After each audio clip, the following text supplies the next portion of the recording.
Two Chairs No Waiting, episode number 403, David Morris interview. Two Chairs No Waiting is brought to you each week by the fine folks over at weaversdepartmentstore.com. Drop by over at Weavers and check out some of the great Mayberry items they got over there. They got the Mayberry Deputy Badge, great new sweatshirts like the Barney Sidecar Company sweatshirt. It's wintertime, stay warm. And, of course, the 2017 wall calendar. You don't want to miss that. Get you one of those. Head over to weaversdepartmentstore.com. Two Chairs No Waiting is also brought to you by donations from listeners like you. The executive producer of today's show, ErnestTbass.com. That's right, the official website of Ernest T. Bass. Hello, everybody. I'm Alan Newsom, your host for Two Chairs No Waiting. Why am I mentioning Ernest T. Bass? Well, David Morris, you may have recognized the last name, I hope. David Morris is who we're going to be having an interview with this podcast episode. A great time I had interviewing David on the phone. He is a great friend, and we're going to get right into this because this is a fairly long interview. So I hope you guys are going to enjoy this. I know you are. Who is David? Like I said, you might recognize his last name. He's the son of Howard Morris, our very own Ernest T. Bass. That's right. He runs the ErnestT.com, or I should say the ErnestT.com website. So you definitely want to head over there and check it out if you haven't. Ernest T, it's ErnestT.com. So it's easy, not ErnestTbass.com, just ErnestT.com. They even have a store over there. You definitely want to check it out. And Weaver says that's fine. You can head over there because there's things there you can't get anywhere else other than there at ErnestT.com. So head over there and check it out. You'll be hearing him and myself talk about that in a few minutes, but we're going to go right on into this great interview. It's long. I hope you guys will enjoy it. But David, it's great to have you with us. So Alan, in the past, yeah, I guess that's right. I'm throwing it back to myself in the past. So Alan, take it away. All right, folks, we're joined here by David Morris. He's the son of Howard Morris, Ernest T. Bass himself. David, it is so good to have you here on the podcast with me. Thank you, Alan. Yeah, it's great to be with you. It's great to be with you. And now, David, you're out in California. Is that right? I'm in California, actually. Wow. And for a little while, you lived out in Hawaii. Isn't that true, too? My dear, lovely, incredible father passed away in 2005. And I had been helping him and taking care of him for years leading up to 2005 because we were we were father and son and brothers. But after that, as you can imagine, that was an extreme emotional blow to many folks, to family and friends. I decided to take some time off. I had been in Los Angeles for many, many years doing showbiz kind of stuff as a filmmaker, and I had a couple of production companies and did various work. But after all of that with my pop, I said, I got to break away, and my lady and I, we decided to go to Hawaii. I had some Hawaiian relatives, which is kind of a long, strange story, but we went out there and bought a piece of property and enjoyed it for 4 years and decided that we wanted to be back on the mainland, and I wanted to get back to work, and can't really work very well in the industry from Hawaii, even though I did do a number of jobs while we lived there. But we came back to the mainland in 2011. Well, we're glad to have you back on the mainland. I didn't realize you were going that long. That's amazing. Well, let's see. So your dad, Howard Morris, he was so active in, I guess, really the beginnings of television. He was a star, really, a long time. So as a kid growing up, how was that to you? Was that just like a normal thing? As my dad worked at a factory. Your dad was a TV and a movie star. Did you even realize there was anything special about that? I didn't for a number of years. And ironically, and some people know this, some people don't, I was a fan of Ernest T. Bass before I knew he was my father. They ran the episodes on TV. They never stopped running them. And I think my folks, or my mother, would sit me down in front of the TV when the Andy Griffith Show was on. So I picked up just the show in general, and then, of course, they sat me down when Ernest T. Bass aired. Now, I was born in 1965, so I wasn't really around for when my pop did these episodes. Mm-hmm. You know, he started doing them, I think, in 1963. And I think that the last one he did, except for the Return to Mayberry, which was in the 80s, but the last one that he did was, I think, that was the Crossroads one, Malcolm at the Crossroads in 65. And he did that one a couple months after I was born. So I was actually alive when my father played Ernest T. Bass on the show. But I didn't make the connection that he was Ernest T. for a number of years. And I don't really know why that is. He probably didn't run around the house dressed like Ernest T. and talking like that, I'm assuming, did he? No, he didn't. But there was so much of Ernest T. inside of him, which is why he was so good at the character naturally, that he was that way in real life a lot of the time.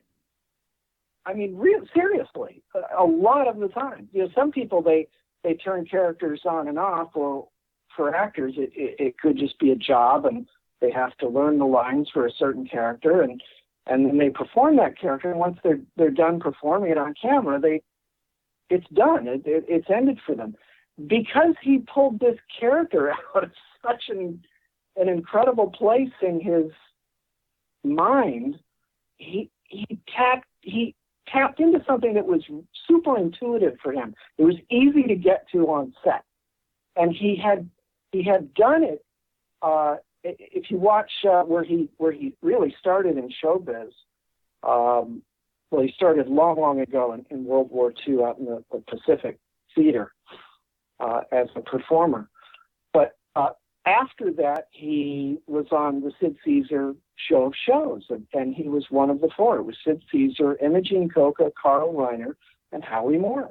And if you watch those early episodes that were done in the 50s, you will see hints of Ernest T. Bass. You will be able to pick up the early stages of that character. So I think what he did when he was asked by Aaron Rubin on the Andy Griffith Show, he was one of the producers and writers of the Andy Griffith Show, and they were very close friends because they had worked on the show of shows together.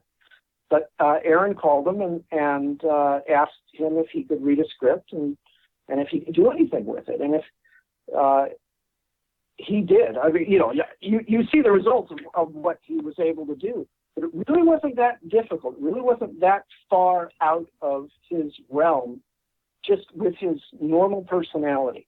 So that's why he was so good at it. And one of the things that a lot of people don't know is that, because he played Ernest T. Bass that's a Southern character. He's from New York. Yes, that's correct. From the Bronx. And that really tells you a lot about the actor that he was, is that he was able to pull that character out so amazingly well. And I know Andy Griffith had talked before about, that the character was so strong, they couldn't have Ernest T. on very often, more than once a year, once every couple of years on the Andy Griffith Show, because it would have ended up being the Ernest T. Bass Show, kind of like Happy Days turned into the Fonzie Show at some point. Yep. You're absolutely right about that, Alan. Absolutely right. He was too strong in a sense. And that's why he only did 5 episodes, unfortunately. I think that they could have and should have used him a little bit more than what they did. Because I think that everybody else on the show was so good at interacting with him. That's right. It's always amazing to people when they find out it was only 5 episodes. Yeah. And it is. It's kind of a mind boggler when speaking with fans. They are under a totally different impression of the amount of episodes he did. Because the character was so well done. I always tell people as well, I grew up in a small town in the South. I knew several people like Ernest T. Bass when I was growing up. Mm. Wow. So he did a Yeah. really good And for a job. small town. That's right. From a small town, we had a man that would dress up in any kind of parades. He'd always wear a hat to direct traffic, and had a gun belt on and stuff. And he was one of them that I always thought was a little bit of Ernest T. And there's several farmers are a lot like him. But he did such an Yeah. amazing job with that character. It's amazing. I am surprised. I had never heard that you didn't realize that was your dad when you were watching it. Yeah. Not for a number of years later. And I think it suddenly clicked. But I was very young, when this was all really happening in the mid '60s. I was as I said, I was born in '65, so I think I was about 4 or 5 when I started to get it, and that was it was quite a moment. It was quite a moment, yeah. But my father was so busy working back then. He was turning down so many jobs because he was booked. He was booked solid on so many shows and so many different things. So he wasn't always running around the house acting like Ernest T. But he, when I finally made the connection, I did what every other fan would do, and I'd ask him for his autograph. So you were born in '65. So a lot of the stuff he had done, I mean, he did a lot of stuff before you were even born. So that's a great reason for you not to even be aware of Ernest T, because by the time if you're born in '65, that was the last episode he did was in '65 until the movie. Right. And so I can definitely understand that because he was doing all those cartoon voices. He did Adam Ant show. He did all that in '66. And you were still just a little baby. Yeah, that's right. That's right. I kind of got the residue years later. Yeah, he was incredible. He was the best.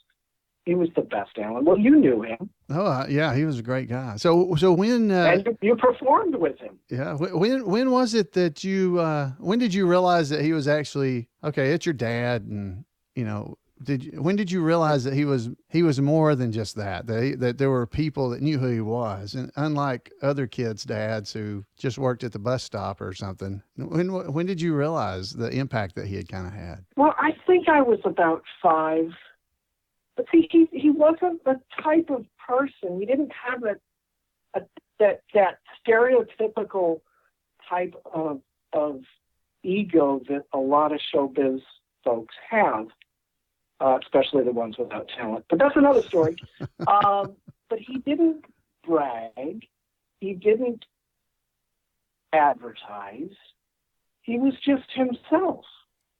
And everything that he said and did, he was just kind of this fun, zany man.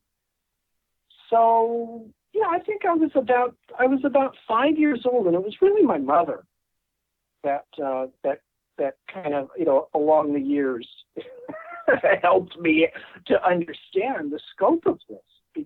It's daunting, as somebody that is that talented that doesn't go around telling people about his talent and his abilities, because he doesn't need to. He was a competent human being. Yeah, to answer your question, kind of in a long, discombobulated way, I think I was about 5. I mean, he just did so many different things. He did. You had to have seen cartoons growing up. Did you ever recognize your dad's voice in the cartoons? Sure, and I still do to this day, and I'll turn them on. One thing that's terrific, if you've got a DVR that you can set up with a keyword or a celebrity name, you can type in that person's name and have it watch for shows to record that are coming up in the future that you may not know about. So I have DirecTV, for example, and I set my DVR to record anything Howard Morris. So it grabs that keyword. So I've been able to collect on my DVR, it's literally overflowing with all of this incredible work that he did. So I was very familiar with a lot of the cartoon voices that he had done over the years for most of my life. But then there are things kind of out on the fringes that people don't talk about. He did an awful lot of character voices in the Flintstones, did an awful lot in the Jetsons. He was Jet Screamer in the Jetsons. That's right. He was a rock star, which was basically Ernest T. Bad as a rock star. It's almost like all roads lead to Ernest T., you know? For his talent. He was Gopher on Winnie the Pooh. He did that voice. I mean, he did. Yep. He did just so many different character voices. I still catch him on a lot of the Hanna-Barbera cartoons. He and Howard McNear, Floyd. I catch their voices a lot, and Hal Smith. You can kind of pick them out if you're really kind of listening, and it's really fun for me to watch those older cartoons and be able to spot them. Oh, they're just terrific. Well, the talent level of the folks you're talking about. These guys just had to get this incredible talent out of their system some way. And, you know, when the cameras rolled or when the mics were on and they had a script in front of them, even if it was a mediocre script, they would read the lines funny. They would read them in character ways to where it would just explode. And that's why when you get somebody with true talent, you know, in front of the camera or in front of a microphone, there's nothing like it.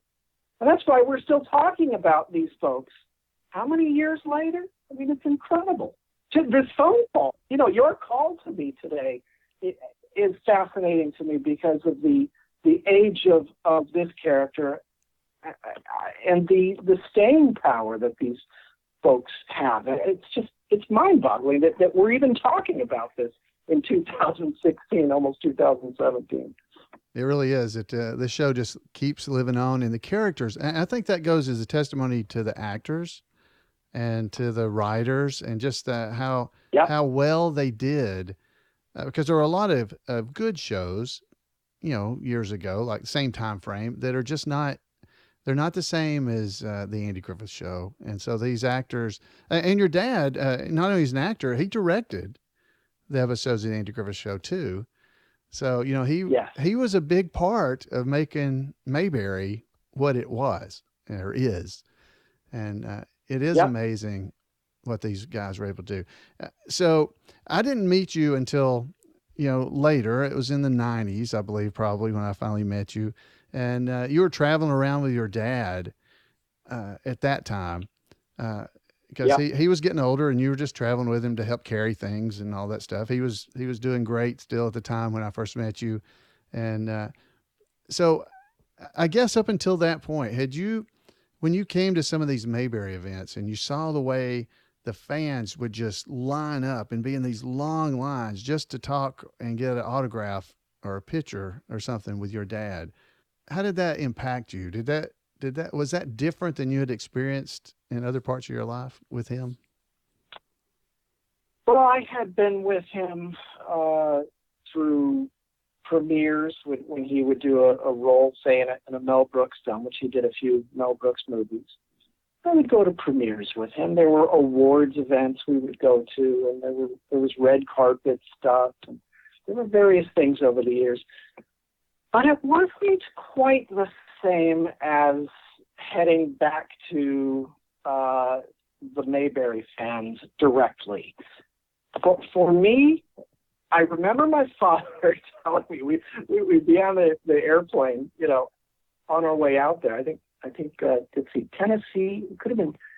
There was a Pigeon Forge event. Well, and there was a Birmingham event. There were a number of different events. He kind of braced me for it a little bit. I remember him, but he was so excited. You know, it's like the spark was building on the plane ride there, and he would tell me. He said, "You're not going to believe this." He said, "Wait till we get there. It's incredible how people literally come out of the woodwork to be with us and to partake." He said it's like a family. He really did feel a family connection with you guys. And I got it. You know, I understood where it was going. But then we got there, and I said, "Oh, I thought I understood it. I didn't." And as you described, there were lines of incredible fans. And usually when you see a large group of people, well, especially now with the political climate we're in, when you see groups of people, they're trying to create havoc. But these Mayberry fans, everybody was great. They're great.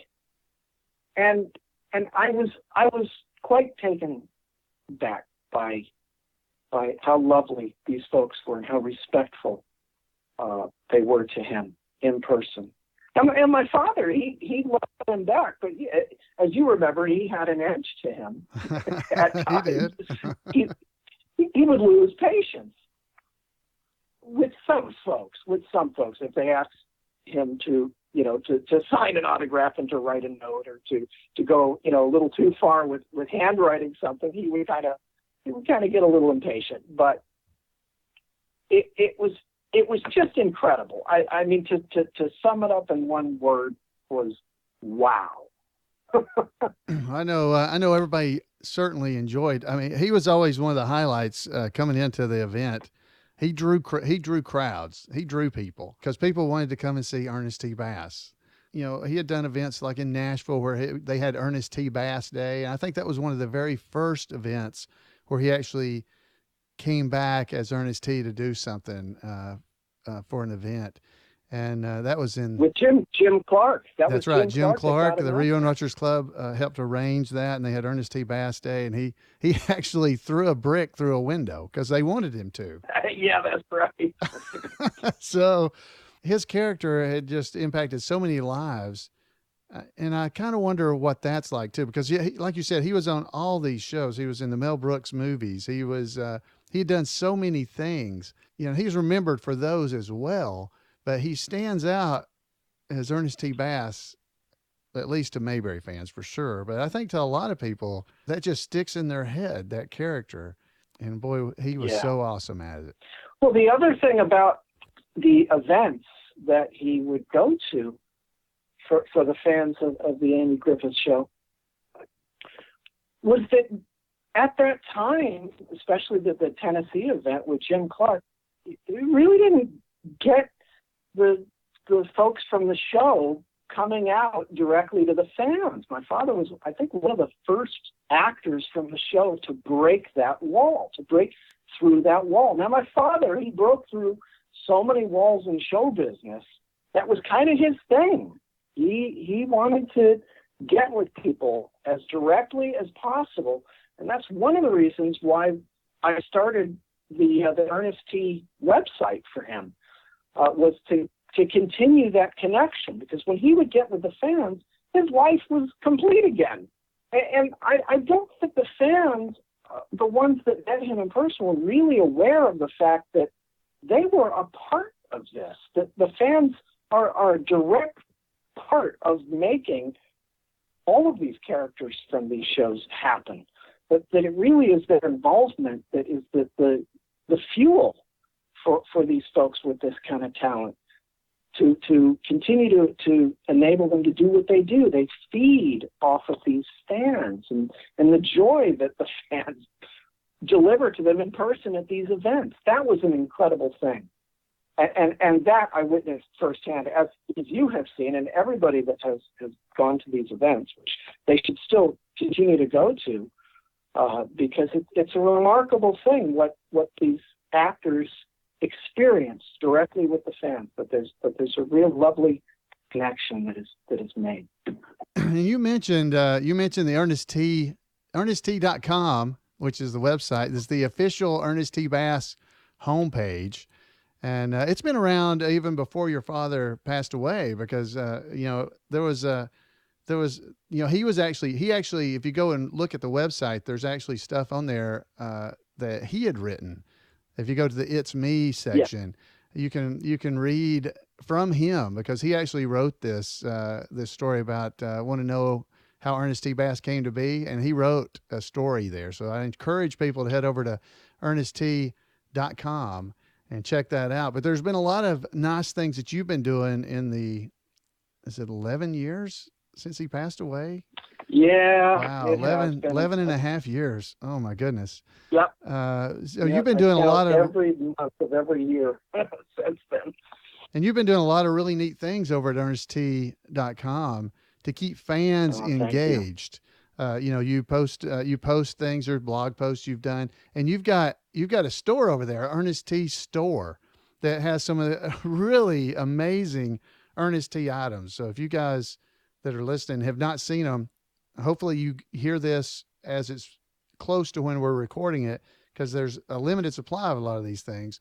But there are Ernest T. Bass. There's little rubber rocks that he used to throw out at some of the events he would go to. He had these little rubber rocks. He would throw them at people when he was going out on stage. And you actually have some of those that he either have them a signature of Howard Morris, or some of them he just wrote Ernest T. Bass on. But he actually wrote on That's these. right. He wrote on these, and you still have some of them. Yes, some of them. But there aren't many. Yeah, there's a limited supply, so go get them. If you're listening to this early, you've got a chance. And there's also some really cool stuff you've been doing. You've got a Got Rocks t-shirt. And my favorite stuff you've done was the Ernest T. Bass for Precedent. And so it's precedent, not president. Great t-shirt. I don't care if election stuff's over or not. You can wear this around anytime. People will love you for wearing this shirt. I saw them at Mayberry Days. I've seen them at several events, and I know where they came from because you can only get them at ErnestT.com.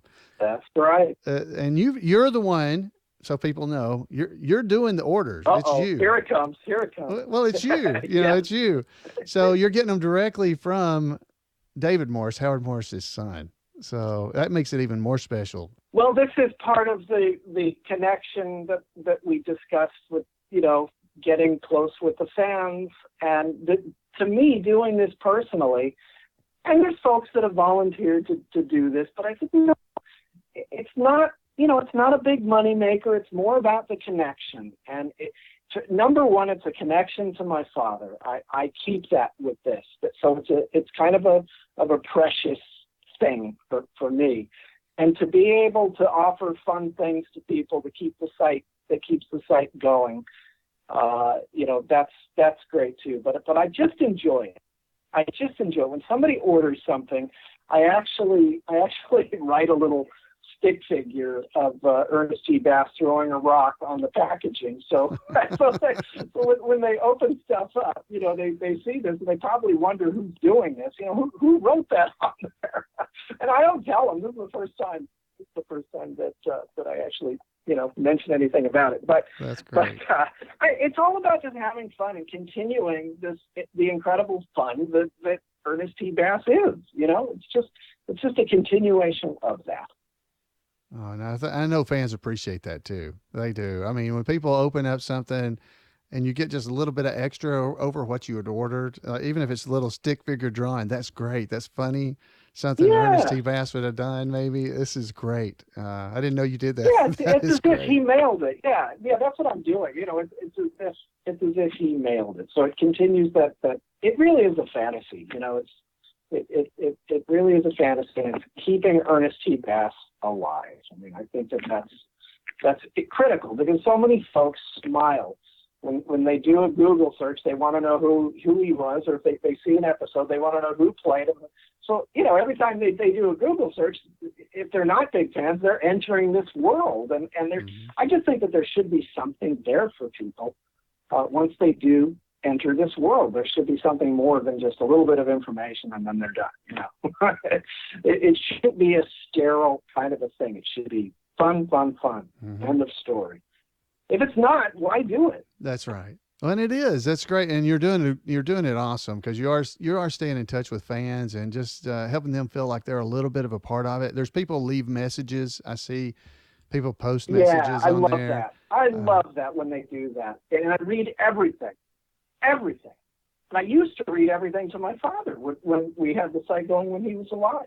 I used to read everything. And he loved it. It's the direct connection. So if you want to be connected to Ernest T. Bass, get over to ErnestT.com. That's exactly right. I will tell, there's a thing that you guys were going to do, and it was right before he passed away. You'd made a kind of a concrete little square that Howard actually put his hands in and made handprints, like at the Chinese theater or something.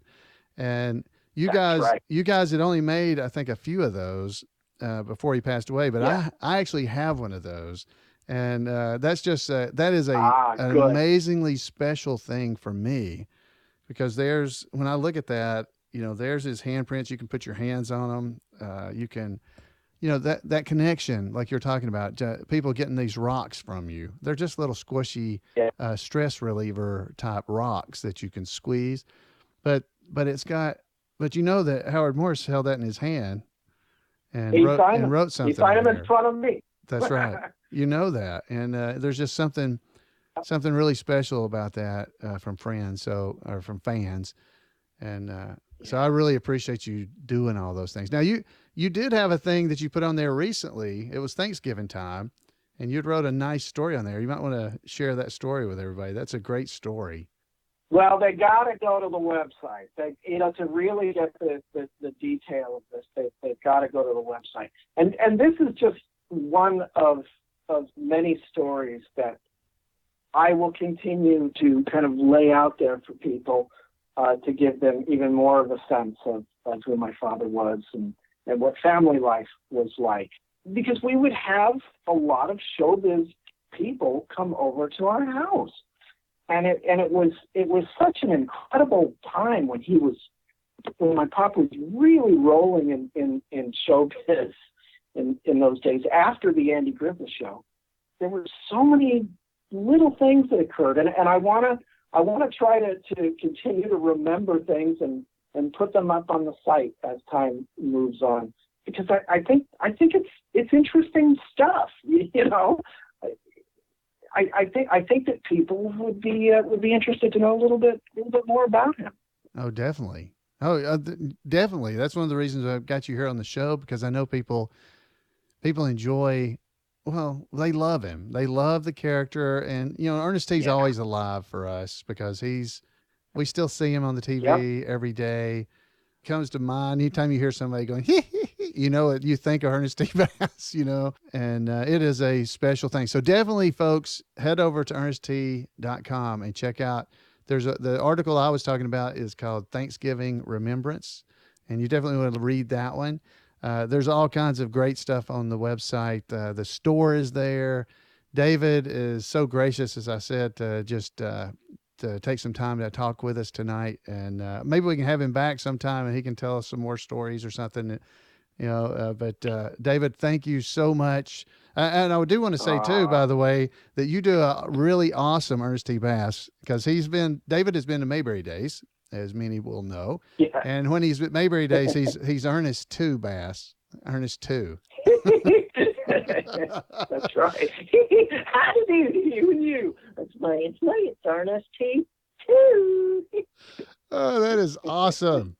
And he does a great job. As you can hear, he sounds so much like his dad. Well, that's my genetics for you, talking there. Oh, man.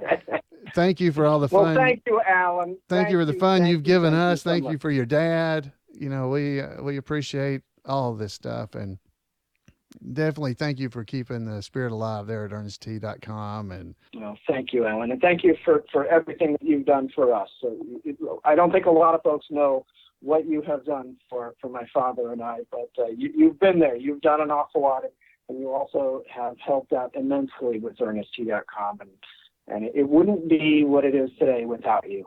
Well, I appreciate it. All right. Well, David, thank you again for being on the show, and I'll let you go from there. Thank you, sir. Oh, okay, buddy. Take care. All right, folks. I hope you guys enjoyed that. That was David Morris, Howard Morris's son. And wow, does he not sound just like Ernest T when he does that voice? That was awesome. People in the chat room were going, he sounds just like him, in the chat room. I hope you thought so too. So, David, thank you so much for being a part of the Mayberry community and just feeding the Mayberry family with the love and stuff from ErnestT.com. It is a labor of love for him, and it's definitely one for us as well, so that we can go there and say hi to him. You can go and leave messages there at ErnestT.com. You can head over there. Again, ErnestT.com. You can head over and tell David, hey, how you doing? Thanks for all you're doing. A great guy. Love getting to be around him. I hope he gets to come back to Mayberry Days sometime in the near future.